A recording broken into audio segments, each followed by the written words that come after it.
जय हिंद बच्चों। मैं अजय कुमार वाराणसी उत्तर प्रदेश से आपके अपने चैनल नव शिक्षण पे स्वागत करता हूँ। बच्चों, आज मैं अतुल महेश्वरी छात्रवृत्ति परीक्षा 2025 के लिए समान ज्ञान के प्रश्न आपको बताने जा रहा हूँ, जीके के प्रश्न। और इसमें करंट अफेयर्स के साथ साथ इम्पोर्टेंट कुछ अन्य क्वेश्चंस भी होंगे जो कि कक्षा 9 से 12 तक जो बच्चे तैयारी कर रहे हैं उनके लिए ये काम आ सकता है। तो ये बच्चों देखिए, जिन क्लास 9th और 10th के लिए जो है बुक अवेलेबल हो गई है, और 11th और 12th के लिए अभी नहीं हो पाई है, और नहीं हो पे इस बार नहीं हो पाएगी। ठीक है, तो जिन भी बच्चों को ये किताब चाहिए तो आप फ्लिपकार्ट पर, मीशो पर, किसी पर भी आप जो ऑनलाइन प्लेटफॉर्म या गूगल क्रोम पर भी आप टाइप कर सकते हैं राघव प्रकाशन, राघव प्रकाशन अतुल महेश्वरी बुक, अतुल महेश्वरी बुक आप करेंगे आ जाएगा, या राघव प्रकाशन .com जो साइट है उस पर भी जाकर आप इसको ले सकते हैं। और मैंने पिछले वीडियोस में भी दिखाया हुआ है, तो आप प्लेलिस्ट है उसको अवश्य देखिए जिसमें आए हुए प्रश्न मैंने बताए हुए हैं। ठीक है, तो इस बुक में पूरा कंपाइल किया गया है, तो आप आसानी से आपकी तैयारी हो जाएगी। तो देखिए, पहला क्वेश्चन आपके सामने है। तो यहाँ इंग्लिश हिंदी दोनों दिख रहा होगा, जिन भी बच्चों को चाहिए मैं हिंदी पढ़ दे रहा हूँ। हाल ही में किस राज्य सरकार ने बेरोजगार स्नातकों को 2 साल तक प्रतिमाह 1000 रुपये वित्तीय सहायता देने की घोषणा की है? तो ये बिहार गवर्नमेंट ने की है। बच्चों, एक चीज़ ध्यान रखिएगा कि जो बच्चे अभी भी फॉर्म नहीं भर पाए हैं, 30 सितंबर लास्ट डेट है। ठीक है, परीक्षा मुझे जो लग रहा है आपका अक्टूबर लास्ट या नवंबर में हो सकता है। मोस्ट प्रोबेबली नवंबर में ही होगा, जो याद आ रहा है पिछली बार नवंबर में ही हुआ था।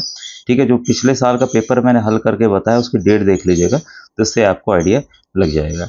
ठीक है, तो जो बच्चे अभी फॉर्म नहीं भर पाए हैं वो अतुल महेश्वरी छात्रवृत्ति परीक्षा या फाउंडेशन पे तो ये अमर उजाला फाउंडेशन की साइट पर जाके इस फॉर्म को भर सकते हैं। मैंने मोबाइल के जरिए भी बताया हुआ कि आसानी से आप कैसे फॉर्म भर सकते हैं।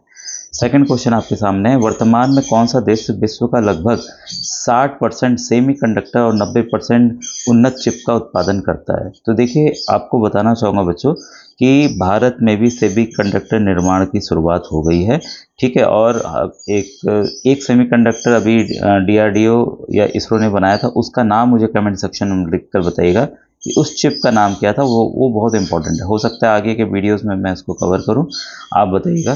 ठीक है, तो ये है ताइवान। ठीक है, आप जानते हैं कि जो चिप है उसी से मोबाइल चलते हैं, उसी से टीवी चलते हैं, सब कुछ उसी से चल रहे हैं, तो इसकी इंपॉर्टेंस बहुत बढ़ गई है। और भारत अपना ज़्यादातर, आपको पता है, भारत में प्रोडक्शन नहीं होता, विदेशों से ही मंगाया जाता है। उसको निर्भरता भारत को इस पर कम करनी है। ठीक है, इसके बाद है, देखिए नेक्स्ट क्वेश्चन है आपके सामने। सितंबर 2025 में भारत ने 195 टन मत्स्य उत्पादन कर विश्व का कौन सा स्थान प्राप्त किया? तो सेकंड स्थान, दूसरा स्थान प्राप्त किया है। फिश प्रोडक्शन में 19.5 मिलियन टन्स। ठीक है, काफ़ी बड़ा अचीवमेंट है। इसके बाद है, हाल ही में किस कंपनी को कर्नाटक में पहले निजी क्षेत्र के रणनीतिक पेट्रोलियम भंडार के लिए अनुबंध प्रदान किया गया है? तो वो है मेघा इंजीनियरिंग एवं इंफ्रास्ट्रक्चर लिमिटेड को किया गया है। ठीक है, इसके बाद है विश्व बौद्धिक संपदा, ठीक है, इसको इंग्लिश में कहेंगे वर्ल्ड इंटेलेक्चुअल प्रॉपर्टी ऑर्गेनाइजेशन द्वारा प्रकाशित वैश्विक नवाचार सूचकांक 2025 में भारत किस स्थान पर है? तो भारत 38वें स्थान पर है। ठीक है, ग्लोबल इनोवेशन इंडेक्स, तो ये भी आ सकता है, ये भी पूछ लेगा डायरेक्ट, ग्लोबल इनोवेशन इंडेक्स में भारत की कौन सी रैंक है, या विश्व बौद्धिक संपदा संगठन द्वारा ये वाला वैश्विक नवाचार सूचकांक जो परीक्षा में आएगा वो आएगा वैश्विक नवाचार सूचकांक या ग्लोबल इनोवेशन इंडेक्स आएगा। कौन सा स्थान है? तो 38वां स्थान है, 38 पोजीशन इंडिया की है। ठीक है, हाल ही में बिहार सरकार ने राज्य के रजिस्टर्ड मजदूरों को दिवाली से पहले कितने रुपए की आर्थिक मदद देने की घोषणा की है? 5000 रुपये। ठीक है, वहाँ इलेक्शंस हैं बिहार में, आपको पता है।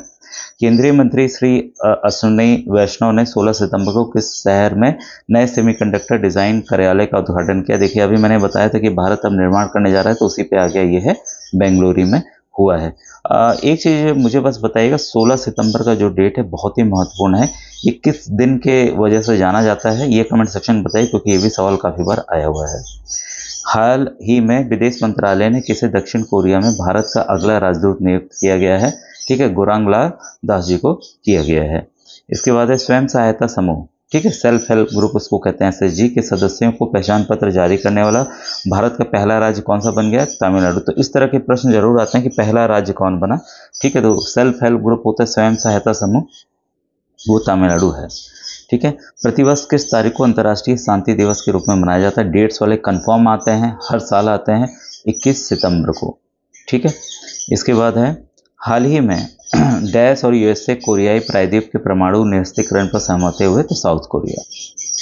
और आपको पता है जो नॉर्थ कोरिया का है वो बराबर धमकी देता रहता है न्यूक्लियर का। इसके बाद है रक्षा मंत्री श्री राजनाथ सिंह 22-23 सितंबर 2025 तक किस देश के 2 दिवसीय आधिकारिक यात्रा करेंगे? तो मोरक्को का। ठीक है, बस वो जान लीजिए आज जाने वाले हैं। प्रधानमंत्री नरेंद्र मोदी को मिले कितने उपहारों की 17 सितंबर 2025 से ऑनलाइन नीलामी की जाएगी? तो 1300 उपहार को। ठीक है। इसके बाद है, ये आप इंग्लिश देख लीजिए, हिंदी पढ़ दे रहा हूँ। वैश्विक सेमीकंडक्टर उद्योग का आकार वर्ष 2030 तक कितना अमेरिकन डॉलर पहुंच जाएगा? $1 ट्रिलियन। तो इसलिए भारत अब लग गया कि हमारा देश भी इसमें प्रोडक्शन करेगा। हाल ही में किस अंतर्राष्ट्रीय संगठन के साथ भारत ने विश्व स्तरीय ब्लू पोर्टल के निर्माण के लिए समझौता किया है? तो United Nation food and agriculture organization. ये फुल फॉर्म भी कभी कभी आता है UNFO। ठीक है, तो इसको याद रखिएगा, संयुक्त राष्ट्र खाद्य एवं कृषि संगठन। इसका मुख्यालय कहाँ है ये बताइएगा, ये भी इंपॉर्टेंट क्वेश्चन है। तो कमेंट सेक्शन में आपका मैं वेट करूंगा कि आप इसका मुख्यालय मुझे बताएं। ठीक है, ये देखिए, ये भी काफ़ी इंपॉर्टेंट क्वेश्चन है। रेड क्लिफ समिति किस लिए नियुक्त की गई थी? तो रेड क्लिफ इंग्लैंड के थे और एक कमिटी बनाई गई थी उसके अंडर में। ठीक है, ताकि भारत और पाकिस्तान में सीमाओं को निर्धारण करने के लिए। तो अभी भी सवाल अगर आता है कि भारत को कौन सी रेखा पाकिस्तान से अलग करती है, तो आपका उत्तर होगा रेड क्लिफ रेखा। तो ये इंपॉर्टेंट है, आप मुझे कमेंट सेक्शन में लिखकर बताइएगा भारत और चीन के बीच में कौन सी लाइन है जो कि दोनों देशों को अलग करती है। ठीक है। इसके बाद है भारतीय संविधान का अनुच्छेद 242 से किसको किसी राज्य में सामाजिक और शैक्षिक रूप से पिछड़े समुदायों का निर्दिष्ट करने का अधिकार देता है? प्रेसिडेंट। ठीक है। To designate socially and educationally backward communities in state, उसी आधार पर उस राज्य में आरक्षण मिलता है। ठीक है। इसके बाद है 9वीं 11वीं शताब्दी में किस राजवंश के शासन काल के दौरान शिव के नटराज मूर्ति का महत्वपूर्ण विकास हुआ? ये चोल वंश था, दक्षिण भारत का। ठीक है, काफ़ी इंपॉर्टेंट क्वेश्चन है ये भी। अब देखिए इंग्लिश इसका पढ़ लीजिए। बच्चों के यौन शोषण और अन्य अपराधों से बचने हेतु पॉस्को अधिनियम भारत में कब लागू हुआ? वेरी इंपॉर्टेंट क्वेश्चन बच्चों। 14 नवंबर 2012 को। ठीक है, पॉस्को का फुल फॉर्म बच्चों आप इसका नोट कर लीजिएगा। ठीक है, जो फुल फॉर्म है पॉक्सो का। ठीक है, protection of children from sexual, ये हो गया। ठीक है, ऑफेंसेस एक्ट। ठीक है, ये protection of children from sexual offences, ये फुल फॉर्म है, इसको आप जरूर याद रखिएगा। और ये कब से लागू हुआ आपका? 2012 से। ठीक है। और ये आखिरी क्वेश्चन है, गोबर गैस में मुख्य रूप से कौन सी गैस होती है? तो मीथेन गैस होती है। ठीक है, जिससे काफ़ी खाने भी इस समय बन रहे हैं। ठीक है, मीथेन, एक चीज़ ध्यान रखिएगा, मीथेन गैस हमारे जो पृथ्वी है उसके ग्लोबल वार्मिंग, जो पृथ्वी गर्म हो रही है उसके लिए भी बहुत ज़्यादा जिम्मेदार है। ठीक है, इसका दूसरा नाम जो है मार्स गैस है। ठीक है, और कई बार सवाल आता है कि कहाँ इसका प्रोडक्शन आमतौर पे हो जाता है जो कि ग्लोबल वार्मिंग के लिए रिस्पॉन्सिबल हो रहा है। तो ये जरा मुझे कमेंट सेक्शन में ही बताइएगा, ये काफ़ी महत्वपूर्ण प्रश्न है। बच्चों आज का वीडियो कैसा लगा जरूर बताइएगा। Thank you very much.